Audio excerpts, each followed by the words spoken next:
Hi, this is Adriana in Long Beach with my video, Why So Many Black Women Are So Obese.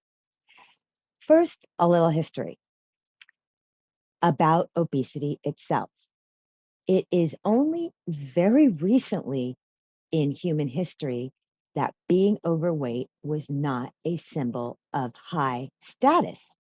For the majority of human history, humans have had a challenging time getting enough calories. So if someone had excess weight, that meant they had excess food, which put them on a higher social status. It is only in modernity, which is a sliver of human history, that the idea of the skinny woman or the fit, athletic bodied woman as the attractive ideal comes to the forefront. So I just want to put that out there to start. Also, I think that the fat liberation movement is a movement that needs to be taken seriously and not denigrated. And let me get into why. The reason I am saying that the fat liberation movement needs to be taken seriously and not denigrated is that it is completely intertwined with the Black liberation movement, and Black feminists were actually foundational to the fat liberation movement. You may not know that because their contributions have been pushed to the side and obscured. In the 1960s, Black feminist writers such as Barbara Smith and Audre Lorde wrote about the intersection between gender, class, race, and body size. And they inspired a lot of other women, even though Black women continue to be marginalized within the fat acceptance movement. In the modern day, writers like Renee Taylor, writers like Roxane Gay have continued to draw people's attention to the intersection between anti-Blackness and anti-fatness, and to push against some of the established narratives about Eurocentric beauty standards and the like. In 1996, the Association of Large Women was founded, and that gave a space for Black women to actually talk about these issues. So if you came here thirsty for someone like me who is not fat, no longer fat, I did used to be fat, to talk about how Black women, are slovenly or lazy or don't have willpower, whatever, this is not the video for you.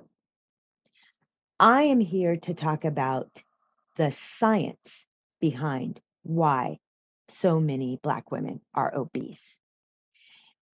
And I support the fat liberation movement, but there are parts of it that I do not support in terms of how it frames the narrative around fatness.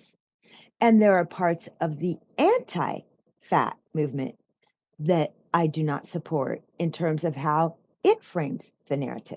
So let's get into those. I'm just going to say it. Supporting fat liberation does not mean that I support the dangerous reasons why Black women become fat. Let me say it again.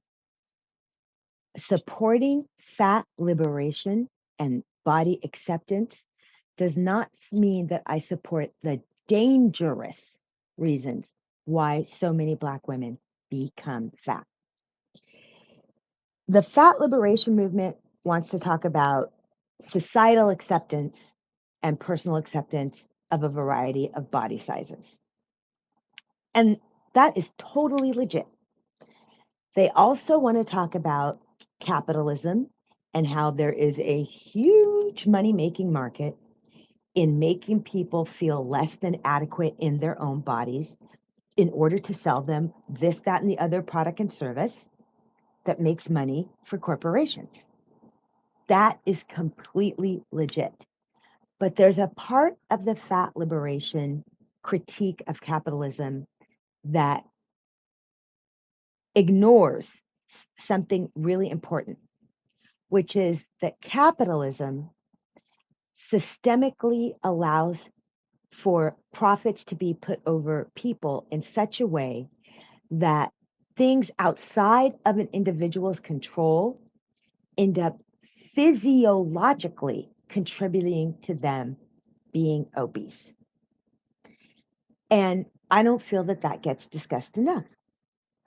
On the flip side, in the anti-fat rhetoric, to me, there's two kinds of anti-fat rhetoric. There's just completely mean, often conservative, but not always, rhetoric about fat women of all types or fat people being lazy, having no willpower, just wanting to sit around and stuff their face, not being disciplined, all of that. And then there's, I would say, a more liberal, but still quite patronizing and still anti-fat rhetoric about how, I call it the if only. If only people did not live in food deserts. If only children had safe park space in which to play and get out and burn calories. If only people had the education to know how much sugar, to get into the habit of reading a food label. If only people of less means, frequently Black people, but whatever, had all of these things that middle class people have, that these people of less means would no longer be fat because they would have all these things. And those are legitimate critiques. Poor neighborhoods do have less park space. Poor people do have to work more hours, which leads to less time to do meal prep. Like, all of that stuff is true. But even in that narrative, it's not a critique of the capitalist systems that allow for all kinds of things people can't control contributing to them being fat. And those are the things that I want to talk about in this video. There is nothing wrong with being fat. Let me say that again. There is nothing wrong with being fat. If I am editing this video correctly, right now on the screen, you should be seeing a still or a clip from one of my favorite YouTube channels called Country Life Vlog. It features a Azerbaijani couple on their farm in their 60s, maybe 70s, preparing cuisine from their culture from scratch. And it is so beautifully shot. Their son is a cinematographer. There's no dialogue. It's just them showing you how they live on their farm. And it is so beautiful, relaxing. It looks like they live in heaven. I highly recommend Country Life Vlog. I'm showing this particular clip in which the wife has her village sister friend over to help her prepare some mouth-watering piece of their cuisine. And I want you to see that the wife is fat and the village lady is fat. The wife often has village ladies over in the videos to help prepare whatever the food is. And the ladies are frequently fat. There's nothing wrong with this. I bet these people are going to live to 90 with full mobility and with their right mind. They grow their own food from scratch. They get their water from a well. The meat that they eat is meat they grew and slaughtered themselves. Their cleaning products are mostly citrus powder or citrus acid, vinegar, bleach, and salt. They make their own soap from animal or vegetable fat and essential oils. If you see in the video, they're not living any place close to a big industrial center or a big city. If the way that this wife got fat is the way you get fat, chances are you could make it to 90 with your full brain intact and with full mobility. But that is not the way the majority of people in the United States, even the industrialized Western world, get fat. The way the majority of people in the United States and industrialized world get fat is in ways that lead to very negative health outcomes. But it is not being fat per se That is the problem. And that's why I wanted to show the Country Life vlog clip to make that point.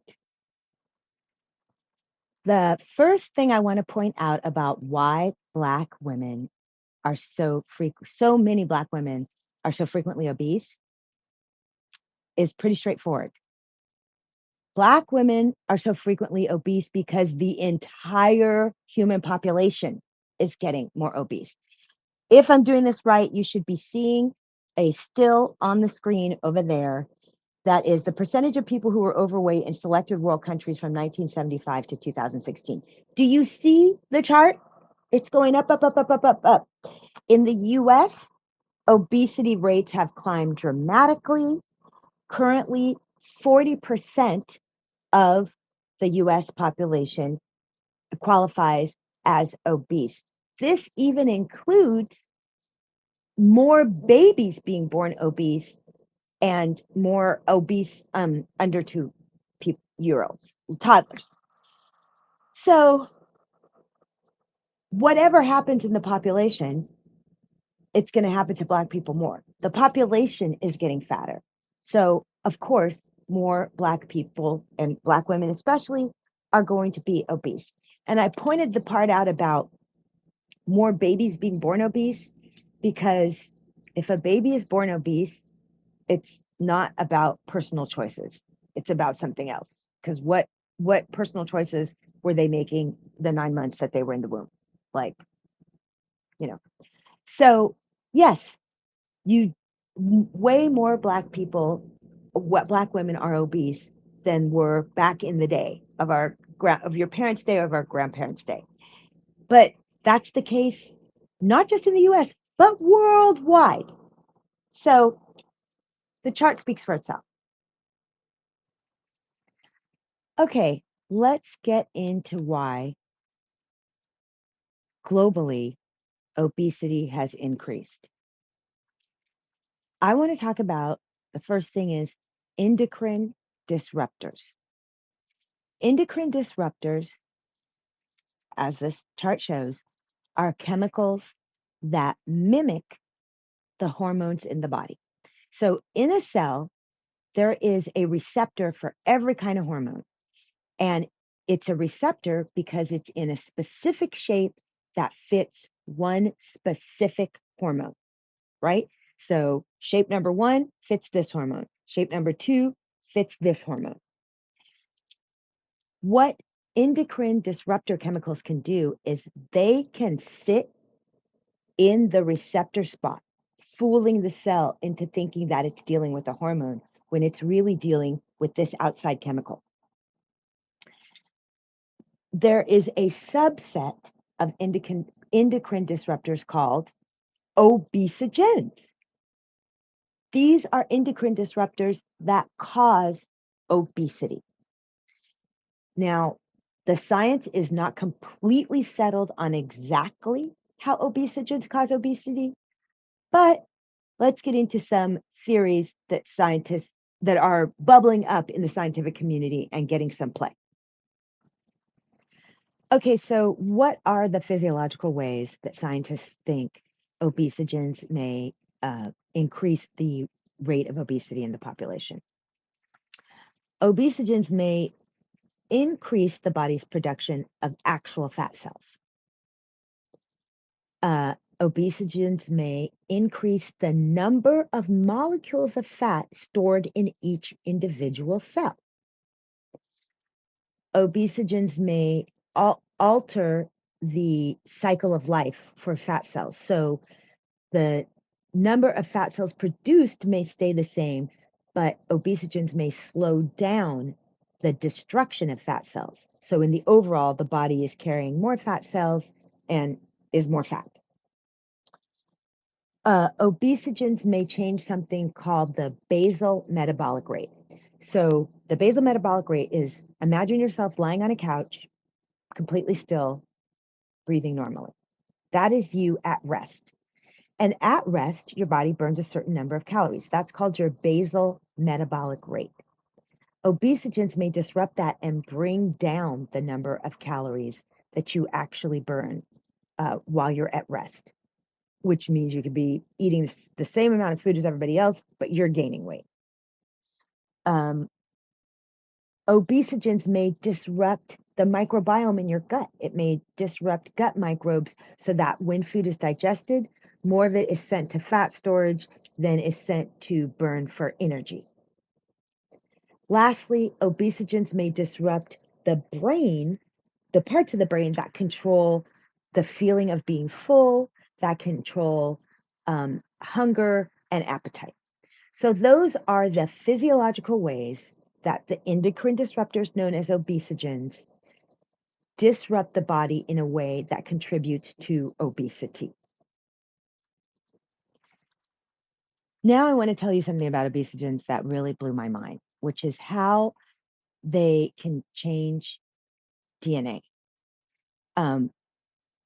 I thought that like radiation was the only thing that could change DNA, but in over time evolutionary changes. But no, obesogens can change DNA, and I want to say this right. Um, what obesogens do is they don't necessarily change your individual DNA strands, but they change the turn on and turn off function of certain genes. So the way the way your DNA expresses itself, and uh, those gene expressions can be passed down to your offspring. So through no fault of your own, or through no fault of his or her own, your baby comes out with a propensity to be obese because of obesogens that affected your body. And that gene expression is changed in your offspring. And this can go on for multiple generations. Also, the DNA can be changed in a way that it affects certain organs in the body: liver, pancreas, gastrointestinal tract, and the brain. And this can contribute to your outward feelings of feeling full, feeling satiated, of when you're hungry and how much you're hungry, all those type of things that have to do with how much you eat, what you want to eat, your cravings for certain types of food. That your DNA controls all that, and when obesogens are affecting what genes are turned on and turned off, they get in the way of that being healthy. So, and again, this can be passed on to your offspring. So that was an interesting piece that I learned. I want to point out that if you go into the description, you will find an outline that I did for this video that includes the links to all the studies and all the articles that I referenced to make this video. And I seriously encourage you to look at that because I have got receipts for the things I'm telling you. Okay, so now that I've told you about endocrine disruptors and the subset of endocrine disruptors called obesogens, which lead to obesity, where are these chemicals found? Everywhere. Whew. Air pollution is one. Forever plastics in the water supply is another. Forever plastics in the air we breathe is another. Pesticides that are in the soil and then from that on the produce, but then soaked into the soil so that if you were to buy a house and grow a garden and say, I'm not going to use pesticides, you don't know that there aren't already pesticides in the soil that come up into the garden food that you're growing. Personal care products just hurt me to my heart because I love some perfume. I greatly encourage you to go onto HBO Max and watch this not so pretty documentary. It's mind blowing. You'll really get learn a lot from it. And then, as you know, recently we found out that well, I'm tapping my head, but I don't have hair. I used to use relaxers when I had hair. Relaxers, which are very popular among Black women, cause cancer. So there's all kinds of chemicals in personal care products. Um, what else? Oh, the chemicals that are used in processed food. And I want to be clear about processed food. You already know that a candy bar is processed food. you already know that, any kind of fast food, McDonald's, KFC, whatever, Pizza Hut, whatever is processed food. You already know that a frozen dinner is processed food. But if your wife or mother or whoever cooks in your home says, I'm going to make spaghetti tonight, and they buy pasta and then they buy spaghetti sauce, you wouldn't necessarily think that the spaghetti sauce is processed food, right? It says right on the can, basil, tomato. Look at some of the chemicals that are in there. And then if your wife says, oh, I am going to make the sauce, and she starts out with her base canned tomato paste or canned stewed tomatoes, look at some of the stuff that's in that. Stuff that if you say, I'm going to make my child a peanut butter and jelly sandwich, you got to look at the back of the peanut butter. When I say processed food, it's a range of foods that most people would not consider processed. If you're not getting it from the produce aisle and preparing it yourself, you better look at the back of the label, because it could have all kinds of chemicals in it, even though it's not considered processed food. Dyes and finishes in clothing. But not, I say clothing, but let me just modify that and say cloth, including the bed sheets you sleep on, the towels you wipe your naked body down with after you get out of the shower, the fabric coverings that you sit on at the office or in your home on the couch. Dyes and finishes in all kinds of fabric textile products have obesogens in them. Mold, there's a specific type of toxin in mold called mycotoxin. Now, everybody knows about black mold and how bad that is, but I'm not even talking about black mold. I'm talking about regular, everyday mold that wouldn't necessarily cause you to have to evacuate your home. There are mycotoxins in that mold too, and mycotoxins are an obesogen. And then the devil of all devils, sugar/corn syrup. It is sugar/corn syrup are straight up obesogens. You probably already knew that part, but it just hurts to say it because it's in all the tasty foods we like. And then this is the part that hurt me the most. Even in the sugar substitutes, the Splenda, the Equal, the 0-calorie sugar substitutes, once you get them into the body, they act as obesogens. That broke my heart.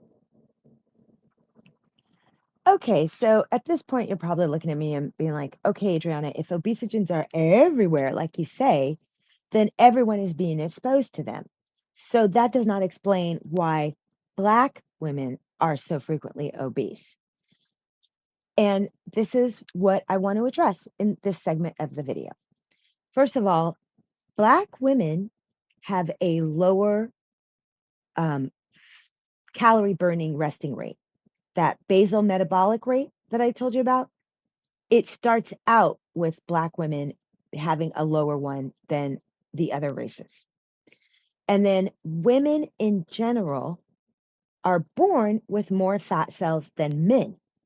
So in general, any hormone disruptor that is going to work on fat cells or work on how many fat molecules are contained in a single fat cell is going to affect women more than men, because women have more fat cells when they come out as babies.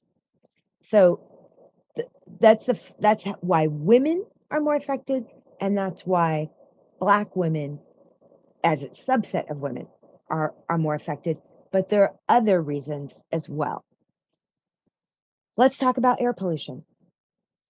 Did you guys watch my video on redlining and environmental racism? If not, I'm going to put a link to it. You should go back and watch it, because African Americans are more likely to live in neighborhoods that are negatively impacted by air pollution.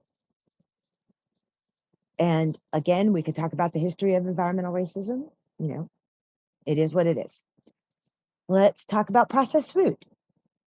African Americans are more likely to live in food deserts, meaning areas that do not have a grocery store or a farmer's market where you can go and get fresh produce, fresh meat to prepare at home. And therefore, what do? You go and get fast food, which is processed food, or you go to the little market, little liquor store and get processed food, which is, cup of noodles or, stuff in a canned soup or whatever.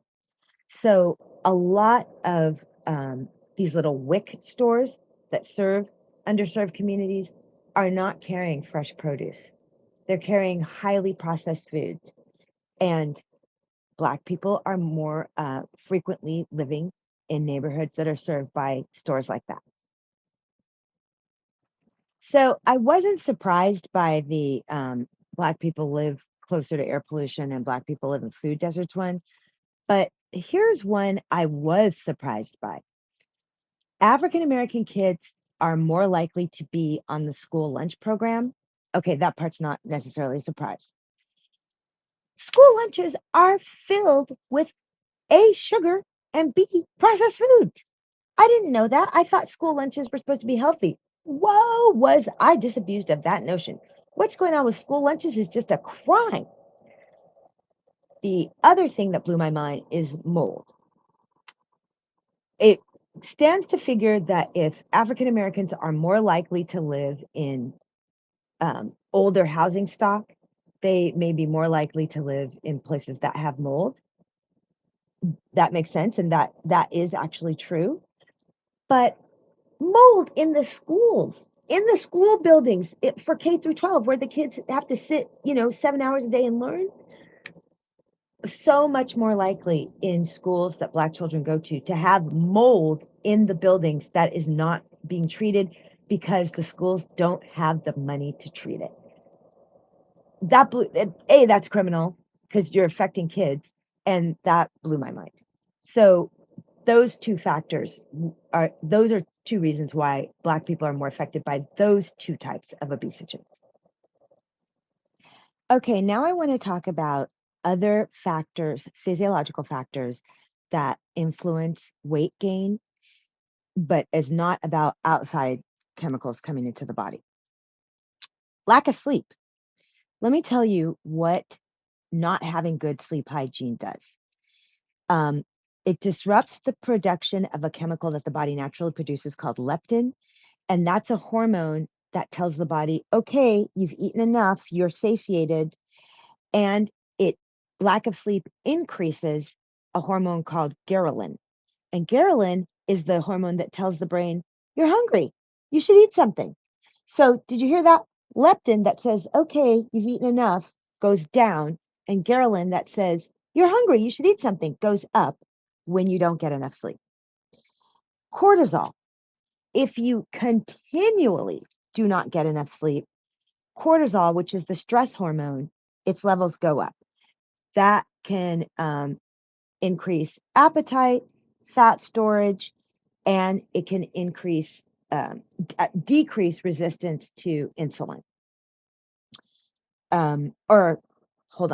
Decrease insulin sensitivity. Insulin resistance itself is also a manifestation of continued lack of getting enough sleep.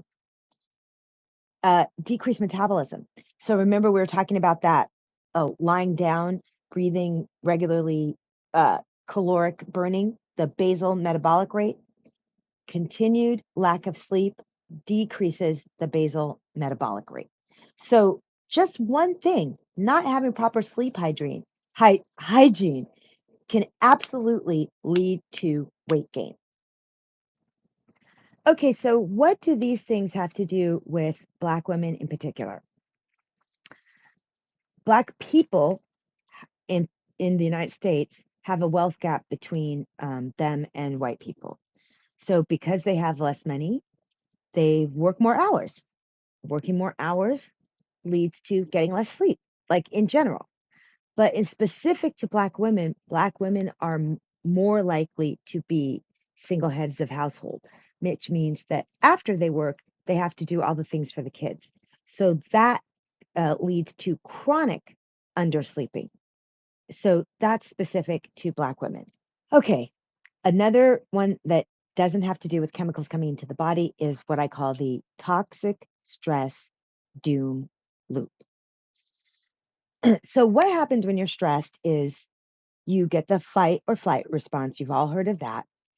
And you get a boost of glucose so that you can run really fast away from the tiger, or you can pick up a stick and try to beat that honey badger to death that's going to attack you. Now, if the stressor is actually not a tiger that you need to run from, or a honey badger that you need to beat to keep it from eating, attacking you, but your boss berating you in front of coworkers, just then you're not actually going anywhere. You're not actually, burning any calories because you're not getting up and running and you're not getting up to fight your boss. So that glucose that you were given a boost of just goes into the body. And subsequently, insulin production is increased in order to lower the blood sugar. You do this again and again with chronic toxic stress, and insulin resistance goes up, and there you are on your way to type 2 diabetes. But even if you don't make it to type 2 diabetes, you will absolutely make it to weight gain. Cortisol is another chemical that gets released when you have a stress. And what it does is it triggers appetite, but specifically, this is just so evil, specifically for high fat, high sugar foods, because those are considered by the body to be high energy foods. And the body is thinking you need high energy because you're running from bears or you're fighting tigers or doing whatever. When in fact, you're just in a bad apartment and you can't even pay the rent on that bad apartment, and that's where the cortisol is coming from. So you're not running, fighting anything, you're just sitting on the couch.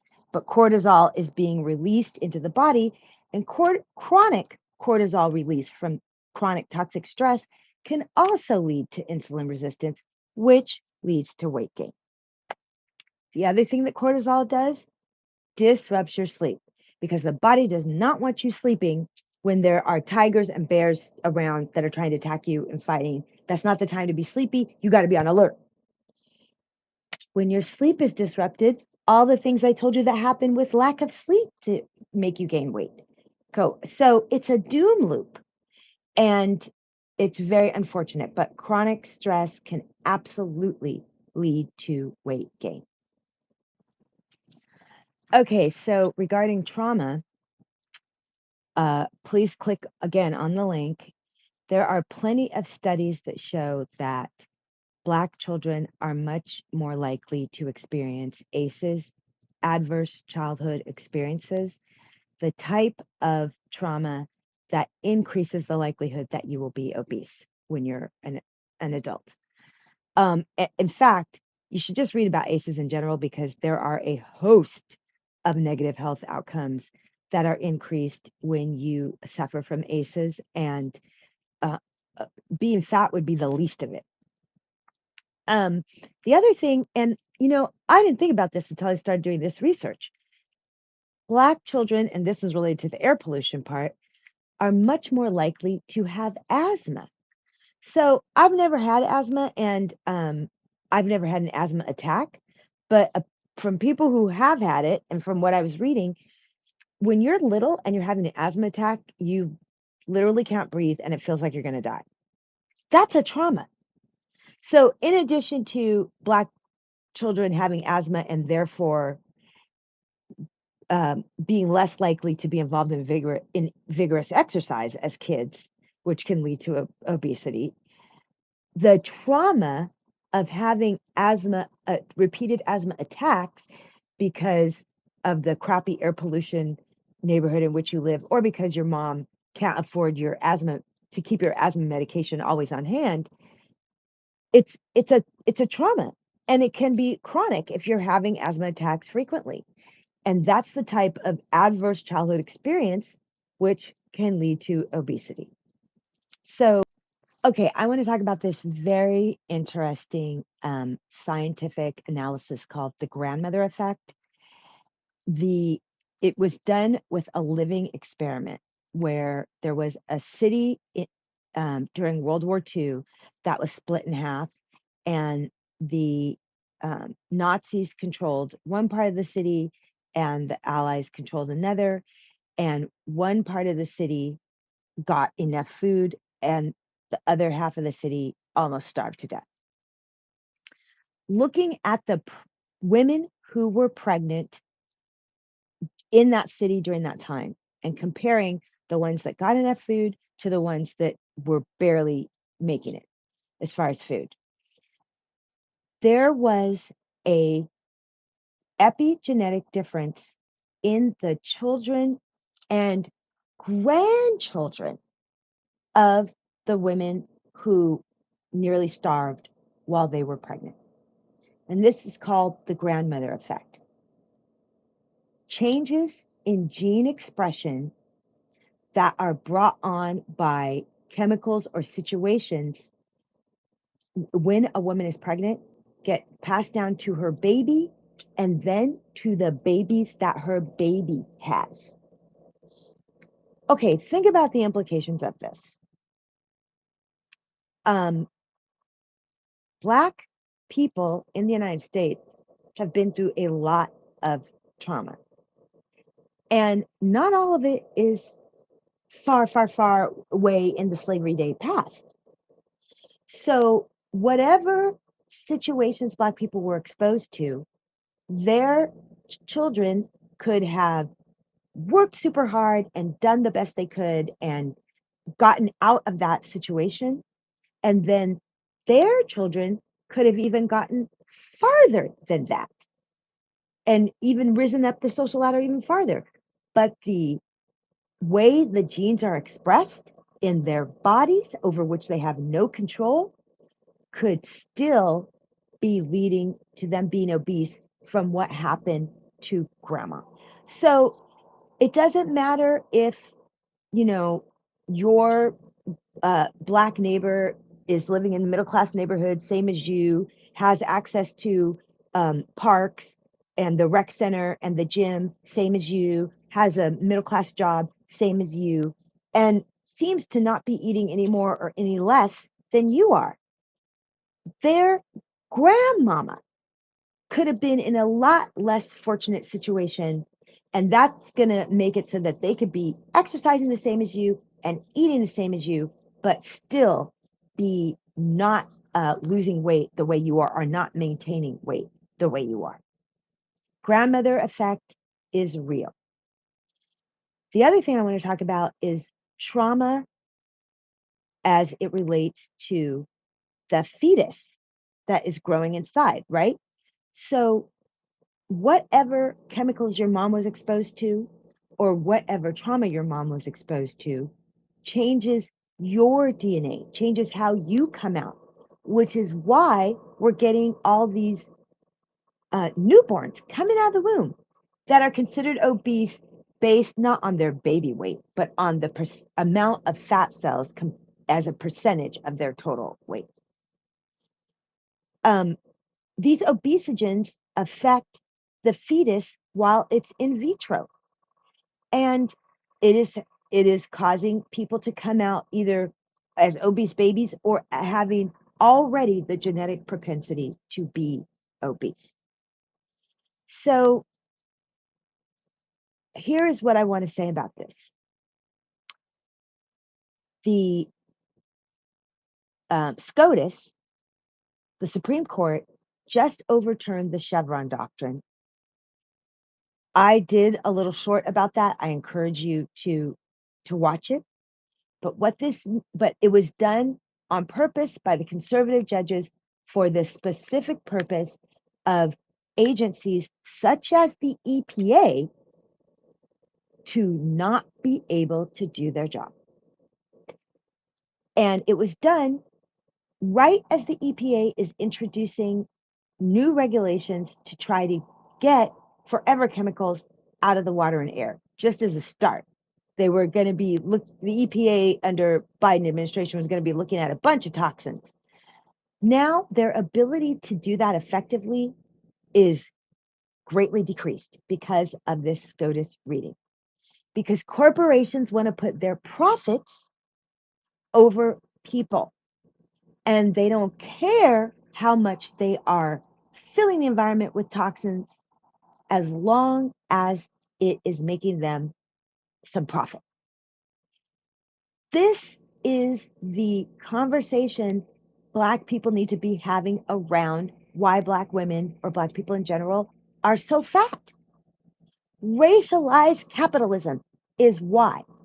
And it's a distraction to attack Black people's eating habits, their exercise habits, their willpower, or anything else. Toxins and things in the environment beyond their individual control are what is contributing to worldwide fatness and to their fatness in particular. And it is through being in solidarity as a people and pointing the finger and our willpower and our pushback against these corporations and these conservative leaders that want to let corporations shit all over the environment and as a result shit all over our health. That's what we need to be looking at. That's what we need to be looking at.